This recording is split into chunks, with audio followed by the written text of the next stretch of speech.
अगर आपको याद हो तो 2024 के लोकसभा चुनावों के पहले कांग्रेस के विदेशी नेता सैम पित्रोदा ने एक ट्वीट में 50 हेडलाइंस को शेयर करते हुए कहा था कि देखो विदेशी मीडिया मोदी के बारे में क्या सोचती है।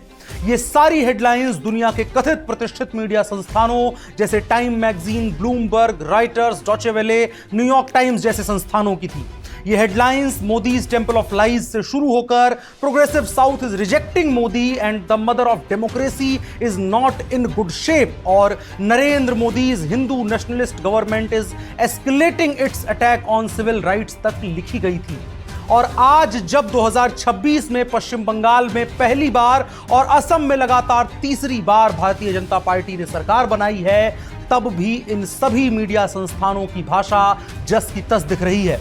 अल जजीरा ने हेडलाइन लगाई कि what Modi's big win in Indian state elections could mean for its democracy. New York times ने हेडलाइन लगाई a one party India why Narendra Modi has no rival left. New York times तो रुका ही नहीं, इसके बाद एक और हेडलाइन लगाई कि Modi's Hindu nationalist conquer a bastion of India's opposition. इसके बाद एक और हेडलाइन लगाई कि India's elections deliver an upset, what to know. इसके बाद इकोनॉमिस्ट ने लिखा in both West Bengal and Assam the BJP won a big share of Hindu voters in parts by stirring up fear of Muslim. मैं इसके आगे आपको क्रम से 1 दर्जन कम से कम हेडलाइंस गिनवा सकता हूं जिसमें इसी तरह की भाषा का इस्तेमाल किया गया। नरेंद्र मोदी और उनकी लीडरशिप के लिए यह एक बड़ी राजनीतिक सफलता थी। पश्चिम बंगाल की जीत, भारतीय जनता पार्टी की यह जीत बहुत ऐतिहासिक थी। उनके हजारों कत्ल किए गए वर्कर्स की याद को समेटे ये जीत एक इमोशन थी। इस जीत में वो सब कुछ था जो किसी राजनीतिक अभियान में मिलने वाली सफलता में होता होगा।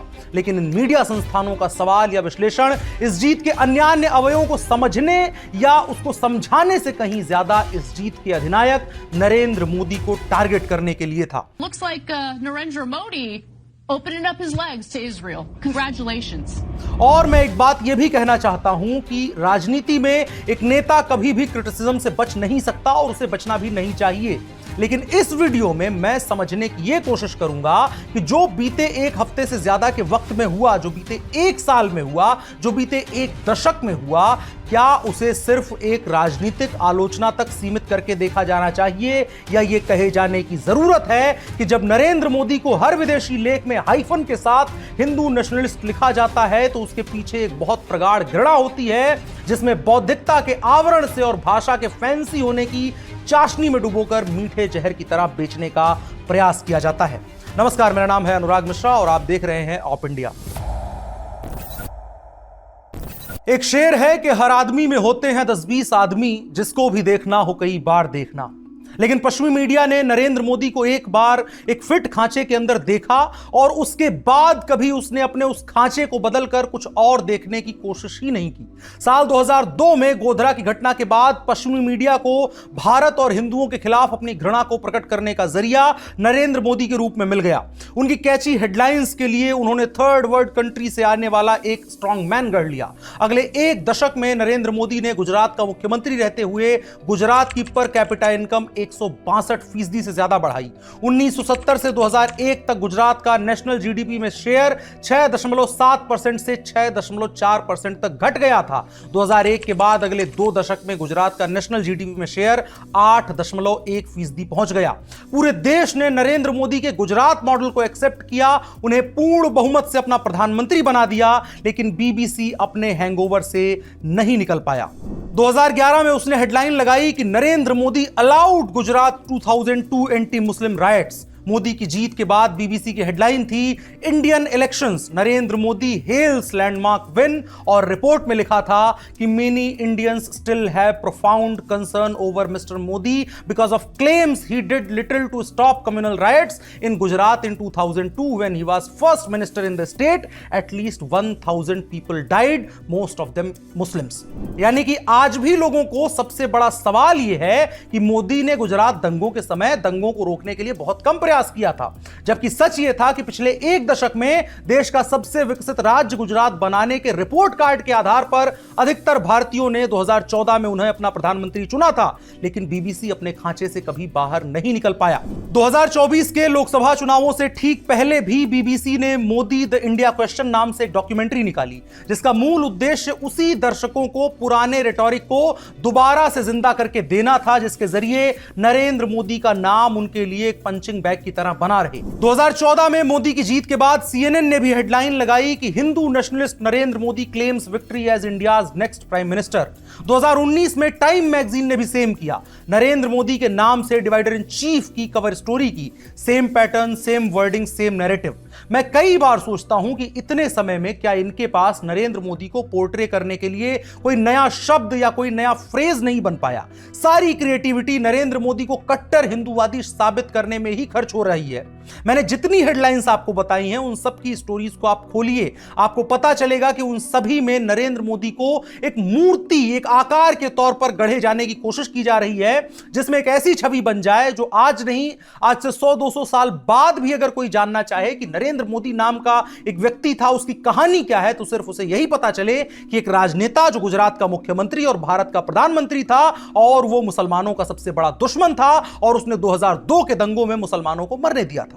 सिर्फ इतनी सी कहानी के तौर पर इस देश के सबसे सफल और पब्लिकली क्रेडिबल पॉलिटिशियन को एक खांचे में समेट देने की योजना इन तमाम पश्चिमी मीडिया संस्थानों की एक लंबे वक्त से चली आ रही है। और अगर आप देखेंगे तो 2001 के पहले बंगाल का नेशनल जीडीपी में शेयर गुजरात से 40% ज्यादा था। नरेंद्र मोदी के टेन्योर में यही चीज पलट गई, गुजरात का नेशनल जीडीपी का शेयर बंगाल से 40% ज्यादा हो गया। नरेंद्र मोदी ने गुजरात को अर्थव्यवस्था और इंफ्रा का मॉडल बनाया। जब वो प्रधानमंत्री बने तो भारत ने पहली बार अपने गांवों को इंडस्ट्रियल एरिया में तब्दील होते हुए देखा। लैंडलॉक्ड कहे जाने वाले यूपी ने सबसे अच्छी कनेक्टिविटी हासिल की और इतना बड़ा स्टेट बना। और इस टाइम में ममता बनर्जी का बंगाल इंडस्ट्रीज का म्यूजियम बन गया। लेकिन अब इसी विदेशी मीडिया की बेईमानी का आलम देखिए कि 2026 में ममता की हार के बाद बीबीसी हेडलाइन लगा रहा है कि India's fiercest female politician faces a fight for survival. Body text में ममता की कॉटन की सफेद साड़ी और फीते वाली हवाई चप्पल की चर्चा हो रही है। कहीं सवाल ही नहीं है कि संदेश खाली की महिलाओं के साथ क्या हुआ, मुर्शिदाबाद में मुसलमानों ने हिंदुओं को क्यों मारा, बांग्लादेशी घुसपैठ क्यों बढ़ी, पूरे बंगाल की इंडस्ट्रीज तबाह होकर पूरे स्टेट को करप्शन का मॉडल क्यों बना दिया गया। ये सवाल नहीं पूछा गया। लेकिन जब ममता को नरेंद्र मोदी ने हरा दिया तो न्यूयॉर्क टाइम्स की चिंता हो गई कि भारत वन पार्टी सिस्टम बन जा रहा है, जबकि आज भी दुनिया की सबसे ज्यादा पॉलिटिकल पार्टीज भारत में ही चुनाव लड़ती हैं। एक विधानसभा में आज भी 15 से ज्यादा कैंडिडेट चुनाव लड़ते हैं। वाराणसी में 2024 के लोकसभा चुनाव में नरेंद्र मोदी के खिलाफ 41 कैंडिडेट्स के नामांकन दाखिल हुए थे। इसके बावजूद न्यूयॉर्क टाइम्स ने एक और हेडलाइन लगाई कि Modi's Hindu nationalist conquer a bastion of India's opposition. तीसरी हेडलाइन लगाई कि India's election deliver an upset. सोचकर देखिए, इस देश के तीसरे टर्म के प्रधानमंत्री को हिंदू नेशनलिस्ट का प्रधानमंत्री कहकर संबोधित करके सीमित किया जा रहा है। यह खांचे में फिट करके अपने लिए हेट मैग्नेट तैयार करने से अधिक और कुछ नहीं है। इसी वन पार्टी वाले आर्टिकल के अंदर न्यूयॉर्क टाइम्स ने लिखा कि बंगाल जीतने का मतलब है कि अब भाजपा संविधान बदल सकती है, क्योंकि राज्यसभा में अब यह 1/3 बहुमत के करीब है। एक इलेक्शन जीतने को भाजपा के लिए गुनाह बना रही है पश्चिमी मीडिया। यही मीडिया थी जिसने इमरजेंसी लगाने वाली इंदिरा गांधी को आयरन लेडी का तमगा दिया था, और उनके बेटे राजीव गांधी जिन्होंने सिखों के नरसंहार के बाद बयान दिया था कि जब बड़ा पेड़ गिरता है तो धरती थोड़ा बहुत तो हिलती ही है, उनको इसी पश्चिमी मीडिया ने मिस्टर क्लीन, अ ग्रेट कंसिलिएटर और 21st सेंचुरी विजनरी जैसे तमगे दिए थे। लेकिन नरेंद्र मोदी से इस पूरी मीडिया इकोसिस्टम की नफरत कभी कम ही नहीं हुई। यहां तक कि इस समय नॉन अलाइनमेंट के परिप्रेक्ष्य में अगर देखें तो नरेंद्र मोदी ने सबसे मजबूती से उस पॉलिसी पर इंडिया को चलाया है। दुनिया के अधिकतर राष्ट्राध्यक्षों के साथ उनके संबंध भारत के इतिहास के बाकी प्रधानमंत्रियों से बेहतर है। भारत डिप्लोमेटिकली सबसे ज्यादा ताकतवर है। इंडिया की इकोनॉमी बूम कर रही है, सब कुछ हो रहा है, लेकिन वेस्टर्न मीडिया सरकार की पॉलिसी को बंगाल या असम के चुनाव में जीत का कारण नहीं बता रही है, एक्सप्लेन करने में यूज नहीं कर रही है। लगभग हर मीडिया संस्थान की हेडलाइन और बॉडी टेक्स्ट में हिंदू नेशनलिस्ट की जीत को किसी गुनाह की तरह, और इस जीत से मुसलमानों की पीड़ा व्यथा कितनी बढ़ जा रही है, उसी की कहानी के तौर पर परोसा जा रहा है। और अगर किसी को लगता है कि ये लोग किसी तरह के सेक्युलर या डेमोक्रेटिक व्यूज के बड़े पैरोकार हैं तो बहुत बड़ी गलतफहमी है। दरअसल अमेरिकन और ब्रिटिश व्यू पॉइंट के गुलाम इन लोगों से हजम नहीं होता कि एक वक्त पर जिस धरती का उन्होंने शोषण किया वो लोग आज अपने पैरों पर न सिर्फ खड़े हो रहे हैं बल्कि उनसे तेज दौड़ भी रहे हैं। इसी का नतीजा था कि जब भारत ने अपना चंद्रयान 3 लॉन्च किया तो पैट्रिक क्रिस्टिस नाम के एक ब्रिटिश पत्रकार ने कहा कि जब आज भारत ये सब कर ही ले रहा है तो लगे हाथ यूनाइटेड किंगडम की $2.4 बिलियन की एड मनी लौटा देनी चाहिए।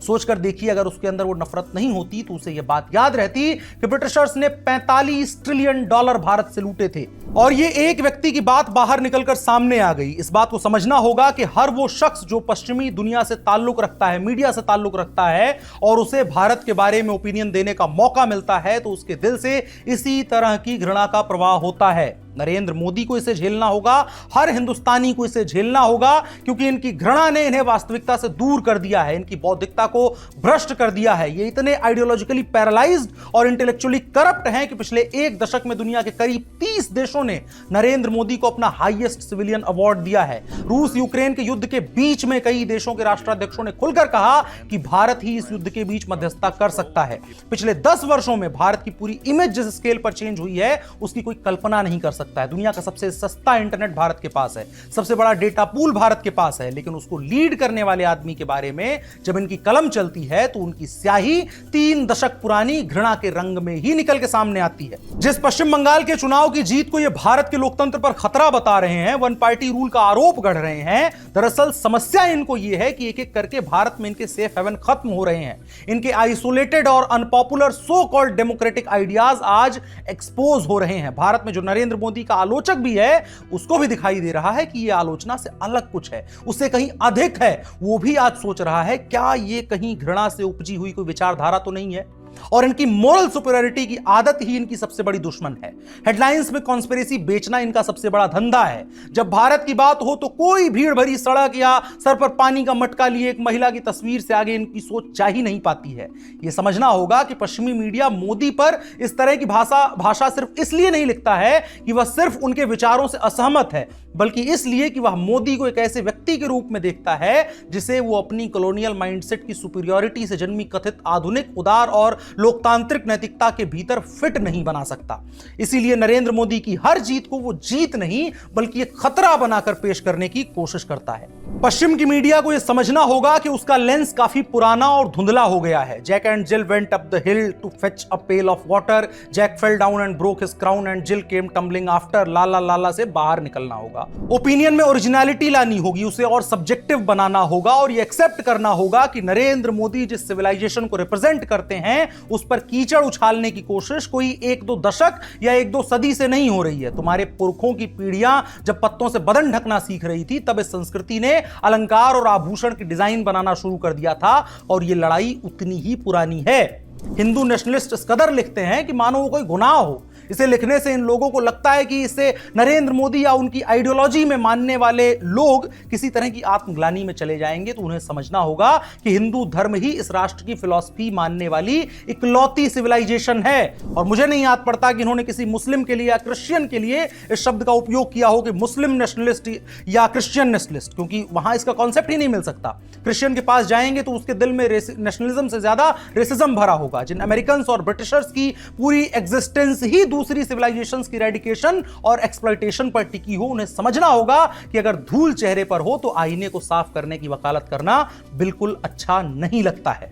और केदारनाथ अग्रवाल जी की पंक्तियों में आखिर में मैं कहना चाहूं तो पश्चिमी मीडिया के इस गैंग को स्वीकार करना होगा कि जो जीवन की धूल चाटकर बड़ा हुआ है, तूफानों से लड़ा और फिर खड़ा हुआ है, जिसने सोने को खोदा लोहा मोड़ा है, जो रवि के रथ का घोड़ा है, वह जन के मारे नहीं मरेगा, नहीं मरेगा। जो जीवन की आग जलाकर आग बना है, फौलादी पंजे फैलाए नाग बना है, जिसने शोषण को तोड़ा शासन मोड़ा है, जो युग के रथ का घोड़ा है, वह जन के मारे नहीं मरेगा, नहीं मरेगा। और थोड़ा जेंजी की जबान में अगर कहें तो तुम जलन बरकरार रखो, यहां जलवा बरकरार रहेगा।